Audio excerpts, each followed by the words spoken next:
Dead Matter is a true sandbox survival horror game. You will fight to survive in a zombie-packed, post-apocalyptic world, designed from the bottom up to foster whichever playstyle suits you best. Home to many threats, post-apocalyptic Alberta will throw everything it can at you, from hordes of flesh-crazed undead, to AI trying to make their way through the world, and of course, other players that are doing what they can to survive. Though above all else, mistakes are killer. Plan accordingly. Our massive world is based on Alberta, Canada, and it is designed to deliver an immersive world that is packed full of landmarks begging to be explored. We've developed a huge variety of procedural generation tools with artist control in mind. These tools allow our very small team of artists to deliver a large, detailed, and immersive world. All of the tools we are currently showing will be available to the modding community. In addition to procedural generation tools that we created, we also created a metagame system that helps us keep our massive 400 kilometers squared world fresh and interesting.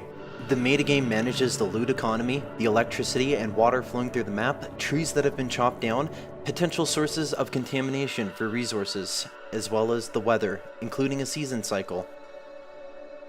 AI and zombie movement are also tracked via the metagame and can trigger events, especially if there's a large group or horde present. These events can be interacted with and will result in potential rewards or penalties depending on your actions. Our largest design goal is replayability. Experienced players, especially those that enjoy the PvE and cooperative elements of our game, will find every session to be different from the last. This is important because we want to play our game too. There is also a variety of buildings that you can choose to reclaim in order to aid your long-term survival. This quiet, unassuming suburban home is our first example of a building that you can reclaim. That, yes, you can move furniture around, you can place lights, lanterns, generators, anything, even barricade your own windows the way that you want.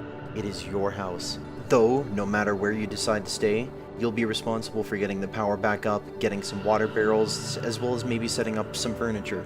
Another option to choose from is a loot-filled industrial warehouse. This is for players that like to customize their gear, as well as build things. If you're more of a fan of driving things, then the gas station and auto repair shop is more for you. Like the vehicles you were looking at right now, all weapons in our game are customizable. Currently we have over 50 unique melee weapons and counting in our game. This does not include any reskins or lazy edits of existing models. Every weapon will also be modifiable. The baseball bat and the machete are the best examples of where we would like to take this concept. We need your help to get a polished, playable alpha version of our game onto Steam within the next 6 months. We will need to be able to hire essential personnel to work full-time until we hit our planned release date, and with your help, we can make it happen. Please check out our backer rewards, as we have plenty of options available, such as a park bench, a road, or even an entire town being named after you for your contribution. All backers will also receive a mention in the game credits.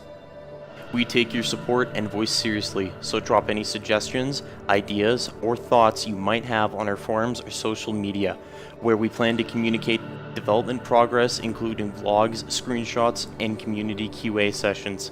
Help us help you answer the age-old question of what would I do in a zombie apocalypse?